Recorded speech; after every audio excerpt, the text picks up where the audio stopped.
सभापती महोदय, गेल्या एक महिन्यामध्ये निवडणुकीची रणधुमाळी या राज्यामध्ये झाली। निवडणूक आयोगाने अगदी आदल्या रात्रीपर्यंत मतदान प्रचार करायचा निर्णय घेतला। कदाचित उदय सामंतांना पोचायला प्रचाराला वेळ मिळावा म्हणून शेवटच्या दिवशीपर्यंत निर्णय घेण्यात आला। परंतु सभापती महोदय आता त्याच्या पुढे गेलंय। आरोनी आपल्या अधिकारात बावनकुळे साहेब पेठ वडगाव नगरपंचायतच्या नगरपालिकेमध्ये जिथं हे स्ट्रॉंग रूम आहे त्या स्ट्रॉंग रूमच्या समोर जी व्यक्ती राहते मोरे नावाची त्यांच्या घरावरची सीसीटीव्ही काढून टाकले।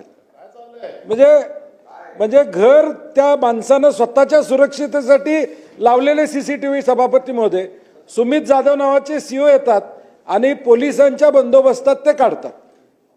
म्हणजे नेमकं राज्य कशा दिशेने चाललेलं आहे किंवा तो आमच्या घराबाहेरचा सीसीटीव्ही तुम्ही काढताय।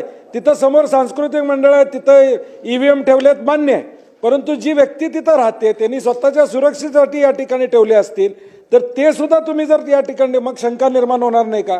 मग ईव्हीएमवर शंका निर्माण होते असा विरोधक करतात, हे म्हणण्याला अर्थ काय असणार आहे?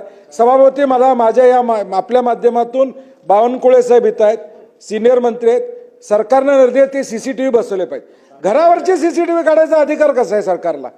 त्याच्या समोर तुमचा हॉल आहे, त्या घरावरचे सीसीटीव्ही तुम्ही कसे काढू शकता? तेव्हा माझी विनंती आहे सभापती महोदय की हे सीसीटीव्ही परत बसवायचा आदेश द्या, नाहीतर हे सीओ आणि हे सगळे बेबनशाही चालली आहे खाली, आपल्याला माहित नाही एवढी बेबनशाही चालली आहे, तर हे ताबडतोब या ठिकाणी निर्देश द्यावेत। सभापती महोदय, सूचनेची दखल तातडीनं शासन घेईल।